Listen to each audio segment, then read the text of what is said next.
होते हैं ना, वो बहुत काम के होते हैं। उनमें बहुत सारे घोंसले बने हुए होते हैं परिंदों के, शेल्टर प्रोवाइड करते हैं वो। लेकिन जब वही बड़ा पेड़ गिरता है ना, तो जंगल में तबाही मचा देता है। बहुत तबाही होती है, जहाँ पर गिरेगा उसी को बर्बाद करेगा। बिल्कुल इसी तरह से जो बड़े लोग होते हैं ना, इन्फ्लुएंशियल लोग होते हैं, जब वो लोग दुनिया से जाते हैं तो बहुत दुख होता है, बहुत तकलीफ होती है, शोक मनाया जाता है। जैसे for example APJ Abdul Kalam साहब।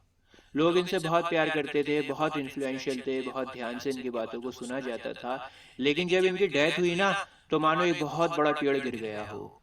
उसका इम्पैक्ट बहुत ज़्यादा था।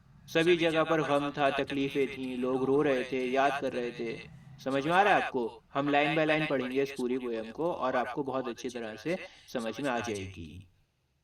When great trees fall, rocks on distant hills shudder. शडर का मतलब यहाँ पर है कांपना। तो जब एक बहुत बड़ा सा पेड़ जंगल में गिरता है ना, तो जो दूर की पहाड़ियों पर पत्थर है ना, वो भी कांप जाते हैं, हिल जाते हैं। पास के पत्थर तो हिलेंगे ही हिलेंगे, लेकिन जो दूर पहाड़ियों पर हैं पत्थर, वो भी कांप जाते हैं। कहने का मतलब ये है कि इसका असर बहुत दूर तक होता है। जैसे अगर किसी खास इंसान की मौत होती है, तो दुनिया भर में उसका असर देखने को मिलता है। जैसे फॉर एग्जांपल इंदिरा गांधी जी का असैसिनेशन हुआ था। अब ये सही थी गलत थी, मुझे इससे कोई लेना देना नहीं है भाई, मैं यहाँ पर पढ़ाने आया हूँ, पॉलिटिक्स करने नहीं आया। समझाना मैं ये चाह रहा हूँ कि ये बहुत बड़ी लीडर थी और काफ़ी इन्फ्लुएंशियल थी। तो जब इनकी डेथ हुई ना, असैसिनेशन हुआ इनका, तो बहुत दूर तक इसका असर देखने को मिला। और इनके असैसिनेशन से पूरा देश हिल के रह गया था। तो जब कोई बड़ा पेड़ गिरता है ना, तो जंगल हिल जाता है, बहुत दूर तक जो चट्टानें हैं, पत्थर हैं, वो हिल जाते हैं। बिल्कुल ऐसे ही जब कोई बड़ा इंसान मरता है, महान इंसान मरता है, तो पूरी दुनिया पर उसका असर देखने को मिलता है। Lions hunker down in tall grasses. Hunker down का मतलब होता है बैठ जाना। तो जो शेर है ना, वो भी लंबी घास में डर के बैठ जाता है। देखो शेर बहुत ही बहादुर होता है, जंगल का राजा होता है, लेकिन शेर जैसा बहादुर जानवर भी डर गया पेड़ के गिरने से। वो भी छुप रहा है घास में। जैसे मैं आपको एक एग्जांपल देता हूँ, रिलायंस हिंदुस्तान की सबसे बड़ी कंपनी है। पूरी दुनिया के लोगों का पैसा लगा हुआ है कंपनी में। एक से बढ़कर एक धाकड़ इन्वेस्टर के पास में रिलायंस के शेयर होंगे। लेकिन गॉड फॉरबिड, अगर मुकेश अंबानी साहब को कुछ हो जाता है, तो फिर बड़े से बड़ा इन्वेस्टर साथ जाएगा। कितना ही बड़ा शेयर क्यों ना हो, कितना ही बड़ा इन्वेस्टर क्यों ना हो, बहादुर क्यों ना हो, बड़ा आदमी क्यों ना हो, लेकिन वो कहाँ जाएगा? मेरे पास में भी एक शेयर है रिलायंस का, मैं भी काट जाऊंगा भाई। And even elephants lumbar after safety. Lumbar का मतलब होता है धीरे धीरे चलना। तो हाथी भी महफूज जगह पर, सेफर साइड पर चला जाता है। देखो पहला एग्जांपल दिया था शेर का, शेर बहुत बहादुर होता है। दूसरा एग्जांपल यहाँ पर दिया हाथी का, हाथी बहुत बड़ा होता है और बड़ा ताकतवर होता है। तो जब बड़े बड़े बहादुर जानवरों का ये हाल है, तो बेचारे छोटे छोटे जानवरों का क्या हाल होगा? शेर और हाथी जैसे बड़े ताकतवर और बहादुर जानवर भी छुप रहे हैं, डर रहे हैं। When great trees fall in forest, small things recoil into silence. Their senses eroded beyond fear. Recoil का मतलब होता है एकदम से डर जाना, पीछे हटना, डर के रिएक्शन होता है ना। देखो मैं आपको दिखाता हूँ, ये वाला जो रिएक्शन होता है ना, जब हम एकदम से डर जाते हैं, इसे रिकॉइल कहते हैं। अब देखो इससे पहले वाले स्टैंजा में तो बड़े बड़े जानवरों की बात हो रही थी, हाथी शेर थे, लेकिन यहाँ पर छोटे छोटे क्रिएचर्स की बात हो रही है। छोटे मोटे कीड़े मकोड़े जो अपनी डेली एक्टिविटीज को बंद कर देते हैं और चुप होकर बैठ जाते हैं। और बेचारे इतना डर जाते हैं कि उनके सेंसेस काम करना बंद कर देते हैं। सेंसेस मतलब देखने की शक्ति, सुनने की शक्ति, सोचने की शक्ति। तो इतना डर जाते हैं कि ना तो कुछ देख पाते हैं, ना सुन पाते हैं, ना सोच पाते हैं। वो छोटे मोटे क्रिएचर्स चुप होकर बैठ जाते हैं और अपनी डेली एक्टिविटीज को भी नहीं करते हैं। मैं आपको एग्जांपल से समझाता हूँ। जब कोई हमारा करीबी या कोई महान इंसान मरता है, तो हम भी चुप हो जाते हैं। इतना शॉक लगता है कि कुछ समझ में नहीं आता कि ये क्या हुआ है। दिमाग काम करना बंद कर देता है, कुछ काम नहीं करते, बस चुपचाप बैठे रहते हैं, कहीं पर मन नहीं लगता, कुछ सोच नहीं पाते हैं, ना तो कुछ सोच पाते हैं, ना कुछ बोल पाते हैं, सेंसेस काम करना बंद कर देते हैं। तो वो जो कंडीशन है ना हमारी, वो कंडीशन यहाँ पर बताई गई है। जैसे कीड़े मकोड़ों को शॉक लगा हुआ है, चुपचाप बैठ जाते हैं, कुछ करते नहीं है, वैसे ही हम भी बिहेव करने लगते हैं। हम भी अपनी जो डेली एक्टिविटीज होती है वो नहीं कर पाते। When great souls die, the air around us becomes light, clear, sterile. देखो यहाँ पर ट्रेन नहीं लिखा हुआ, यहाँ पर लिखा हुआ है great souls die, डायरेक्टली बोल दिया यहाँ पर। इससे पहले इनडायरेक्टली बात हो रही थी, लेकिन अब डायरेक्टली बोल रहे हैं। तो जब कोई महान इंसान की मौत होती है ना, तो फिर ऐसा लगता है मानो हवा में दम घुट रहा है, सही से सांस नहीं आ पा रही है, मतलब हम अनकंफर्टेबल हो जाते हैं, हमारे आसपास की हवा हल्की हो जाती है, ऑक्सीजन कम हो जाती है, उसमें दम घुटने लगता है। रेयर का मतलब है अच्छे से सांस नहीं आ रहा, और स्टेराइल का मतलब यहाँ पर है कि वो हवा सांस लेने के लिए सही नहीं है, हमें घुटन होने लगती है उस हवा में सांस लेके। घुमा फिरा कर बताना ये चाह रहे हैं कि जब कोई महान बड़ा इंसान मरता है, तो सांस लेना बड़ा मुश्किल हो जाता है, मतलब हम बहुत ज्यादा अनकंफर्टेबल हो जाते हैं। वी ब्रीथ ब्रीफली, और हम हल्का हल्का सांस लेते हैं, खुल के लंबा सांस नहीं ले पाते। और eyes briefly see with hurtful clarity, और हमारी आंखें जिस सच्चाई को देख रही होती है ना, वो सच्चाई बहुत तकलीफ पहुंचा रही होती है। हर्टफुल क्लैरिटी का मतलब यहाँ पर है कि हमें वो चीजें समझ में तो आ रही हैं, लेकिन उसे समझने की वजह से हमें तकलीफ हो रही है। हमारी आंखों को समझ में तो आता है कि वो महान इंसान चला गया दुनिया से, लेकिन इस क्लैरिटी की वजह से बड़ी तकलीफ होती है। जो हम क्लैरिटी देखते हैं ना अपने आंखों से, ये बड़ी हर्टफुल है, ये क्लैरिटी बड़ी तकलीफ देती है। एक बार और समझा रहा हूं आपको, हमारी आंखों को समझ में आ जाता है कि महान इंसान चला गया दुनिया से, लेकिन इस क्लैरिटी की वजह से जो हम समझ पाते हैं कि ये दुनिया से चला गया, इसकी वजह से बड़ी तकलीफ होती है। और मेमोरी सडनली शार्पन्ड एग्जामाइन्स, और हमारी जो मेमोरी है ना, यादें हैं, वो एकदम से ताजा हो जाती हैं। जैसे मान लो लता मंगेशकर जी हैं, जब इनका देहांत हुआ था ना, तो सब जगह पर इनके गाने बजाए जा रहे थे, इन्हें याद किया जा रहा था। जो भी गाने उन्होंने 30-40 साल पहले गाए थे, वो दोबारा से बजाने लगे। तो जो मेमोरीज है ना, यादें हैं, वो दोबारा से ताजा हो गई। और ऐसा होता भी है, जब आपको कोई अपना करीबी या कोई महान इंसान मिलता है, तो आप सोचने लगते हो कि यार उसके साथ क्या-क्या वक्त बिताया था, क्या-क्या मेमोरीज थी। हर एक पल आपको याद आने लगता है। बिनॉज on kind words unsaid, promise works never taken. बिनॉज का मतलब यहाँ पर है बार-बार अपने आप को याद दिलाते रहना और अपने आप को तकलीफ देते रहना। मैं समझाता हूँ आपको भी, रुको। अनसेड तो आपको पता ही होगा, इसका मतलब होता है जो बातें बोली नहीं गई हों। देखो कई बार क्या होता है, हम बहुत कुछ बोलना चाहते हैं किसी को, हम बताना चाहते हैं कि तुम कितने अच्छे हो, लेकिन वो इंसान दुनिया से चला जाता है, और हमारे दिल में जो भी बातें होती है ना, वो हम कह नहीं पाते। और अब क्योंकि वो इंसान चला गया तो हम कह भी नहीं सकते, हमने सपने देखे होते हैं उसके साथ में, वादे किए होते हैं, वो सारे के सारे वादे अधूरे रह जाते हैं। जैसे फॉर एग्जांपल मान लो रमेश और संगीता दोनों बहुत अच्छे दोस्त हैं। अब रमेश बहुत प्यार करता है संगीता से, लेकिन ये बात उसने संगीता को कभी बताई नहीं। इन लोगों ने बहुत सारे वादे किए थे कि हम यहाँ पर जाएंगे, हम यहाँ पर घूमेंगे, हम ये करेंगे, हम वो करेंगे, लेकिन फिर एक दिन अचानक से संगीता मर गई। अब रमेश को तकलीफ हुई है सोच सोचकर कि काश जब संगीता जिंदा थी तो मैं उसे सब कुछ बता देता, अपने दिल की बात बता देता। तो जो अनकही बातें रह गई ना, जो अधूरे ख्वाब रह गए, ये सब चीजें हमें याद आती हैं और बहुत तकलीफ देती हैं। हम उन अनकही बातों को, अधूरे वादों को याद करते रहते हैं और अपने आप को तकलीफ देते रहते हैं। Great souls die and our reality bound to them takes leave of us. और जब वो इंसान हमसे जुदा होता है ना, तो फिर उसकी आदतें भी छूट जाती हैं। देखो जब हम किसी के साथ में रहते हैं, किसी को पसंद करते हैं, तो उसकी आदतें भी हमें लगने लगती हैं। हमारी लाइफ में बहुत सारे चेंजेस होने लगते हैं। जैसे फॉर एग्जांपल मान लो रमेश को फिल्म्स को देखना बिल्कुल पसंद नहीं है, लेकिन संगीता को फिल्म्स देखना बहुत पसंद है। तो संगीता की वजह से रमेश ने भी फिल्म्स को देखना शुरू कर दिया, उसका इंटरेस्ट डेवलप होने लगा फिल्म्स को देखने में। संगीता को फास्ट फूड बहुत पसंद है, मोमोज खाती है, पिज्जा खाती है, बर्गर खाती है, तो अब रमेश भी वही सब खाने लगा, उसको भी ये सब अच्छा लगने लगा। तो रमेश एक अलग जिंदगी जीने लगा। वो था नहीं है, लेकिन वो बनने लगा, एक नई जिंदगी जीने लगा, फिल्म्स को देखने लगा, मोमोज पिज्जा बर्गर खाने लगा। लेकिन जब संगीता की डेथ हुई तो जो जिंदगी रमेश जीने लगा था वो जिंदगी भी खत्म हो गई। आई होप आपके समझ में आया होगा। जो वो पिज्जा खाने लगा था, बर्गर खाने लगा था, फिल्म देखने लगा था संगीता की वजह से, वो सब भी उसका छूट गया। इतना आसान करके पढ़ा रहा हूँ यार, वीडियो को लाइक तो किया करो, इतने अच्छे एग्जाम्पल्स आपको देता हूँ मैं। लाइक किया करो और शेयर किया करो, और कमेंट्स में लिखकर बताया करो कि हमारी वीडियोस आपके लिए हेल्पफुल हैं या नहीं।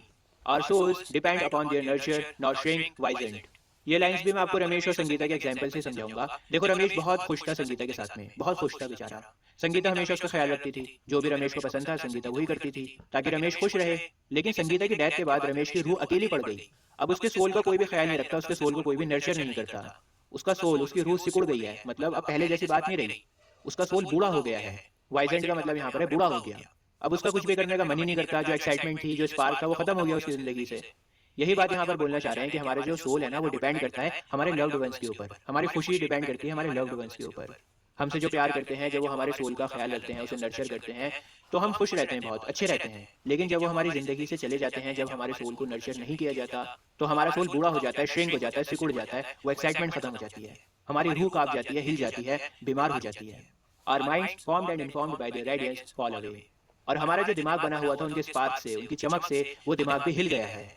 रुको मैं समझाता हूँ दोबारा से, आसान करके समझाता हूँ। संगीता को ही लेते हैं हम लोग। देखो संगीता बहुत ही काइंड थी और जानवरों से बड़ा प्यार करती थी। वो संगीता की जो अच्छी अच्छी क्वालिटीज थी ना, उनकी वजह से रमेश बहुत अच्छा फील करता था। रेडियंस का मतलब यहाँ पर है जो अच्छी क्वालिटीज होती है इंसान में, जो एक चमक होती है, स्पार्क होता है, और उन अच्छी क्वालिटीज की वजह से हमें उस इंसान से मोहब्बत भी हो जाती है, हमारा माइंड वैसे ही फॉर्म भी हो जाता है। लेकिन जब वो इंसान चला जाता है जिंदगी से तो दिमाग हिल जाता है।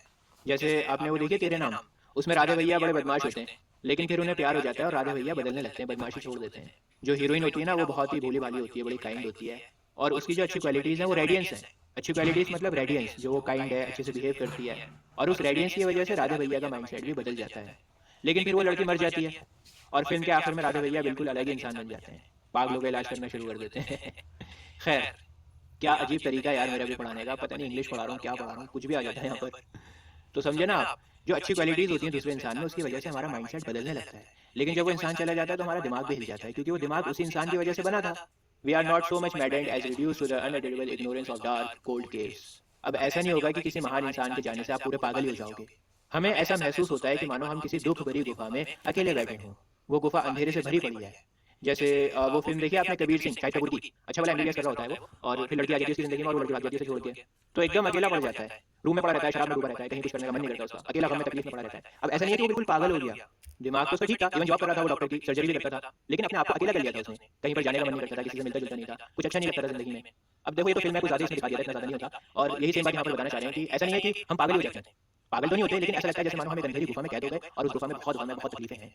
And when great souls die after period peace blooms, और जब महान लोगों की मौत होती है ना, तो उनकी मौत के थोड़े टाइम के बाद सुकून आना शुरू हो जाता है। मतलब ऐसा नहीं है कि हर टाइम दुख ही रहेगा, तकलीफ ही रहेगी। दुख तकलीफ थोड़े टाइम के लिए होती है और थोड़े टाइम के बाद में सुकून मिलना शुरू हो जाता है, स्लोली एंड ऑलवेज इरेगुलरली। और वो शांति ना धीरे धीरे आती है, और वो सुकून शांति हमेशा इरेगुलर होती है। इरेगुलर से मतलब यहाँ पर है कि बीच बीच में चली जाएगी, फिर गम आ जाएगा, फिर दोबारा से शांति आएगी, फिर गम आएगा, तो आती जाती रहेगी, रेगुलर नहीं होती, इरेगुलर होती है। और ऐसे करते करते धीरे धीरे शांति आ जाती है आपकी जिंदगी में, सुकून मिलना शुरू हो जाता है आपको। अगर किसी अपने को खोने का गम सारी जिंदगी रहेगा तो फिर इंसान पागल हो जाएगा ना। हर कोई पागल मिलेगा आपको दुनिया में, हर किसी ने कभी ना कभी अपने को खोया जरूर है जिंदगी में। तो स्टार्टिंग का जो फेज होता है ना, उसमें ऐसा लगता है कि दुनिया खत्म हो गई, तो कुछ नहीं बचा, तो मेरी जिंदगी बर्बाद हो गई, तो मैं कैसे रहूंगा उसके बिना। लेकिन जैसे जैसे टाइम बीतता है वैसे वैसे सुकून मिलना शुरू हो जाता है। लेकिन वो सुकून जो होता है ना, धीरे धीरे आता है और इरेगुलर होता है, मतलब कभी जाएगा कभी आएगा, फिर जाएगा फिर आएगा। Space is filled with a kind of soothing electric vibration, और ये एक इलेक्ट्रिक वाइब्रेशन की तरह होता है जो खाली जगह को भर देती है, सूनी पड़ी जिंदगी में सुकून को भर देती है। देखो एक ही गम इंसान को सारी जिंदगी परेशान नहीं कर सकता, लेकिन थोड़े टाइम के बाद में सुकून मिलना शुरू हो जाता है। जो खालीपन होता है ना, उसको एक तरह की सूदिंग इलेक्ट्रिक वाइब्रेशन भर देती है। Our senses restored never to be the same, whisper to us, they existed, they existed. दोबारा से हमारे सेंसेस वापस आने लगते हैं, सोचने समझने की क्षमता वापस आने लगती है। लेकिन उन सेंसेस में पहले जैसी बात नहीं होती। एकदम से किसी की डेथ हुई, आपने किसी अपने को खोया, किसी महान शख्स को खोया, तो फिर एकदम से आपकी सोचने की क्षमता एकदम खत्म हो जाती है। आपको सोच ही नहीं पाते, आपका मन ही नहीं लग पाता, दिमाग सुन्न पड़ जाता है आपका। लेकिन थोड़े टाइम बाद जैसे टाइम बीतता है, आप हील करना शुरू होते हो, तो आपके सेंसेस वापस आने लगते हैं। लेकिन वो जो सेंसेस आएँगे ना वापस, वो पहले जैसे नहीं होते। हमारे सेंसेस वापस से काम करने तो लगते हैं, लेकिन पहले जैसे नहीं होते। और वो हमारे माइंड में ऐसे धीरे-धीरे बोलते रहते हैं, दे एक्जिस्टेड, दे एक्जिस्टेड। वो बोलते हैं कि क्या इंसान था हमारी ज़िंदगी में जब नहीं रहा। We can be and be better for they existed.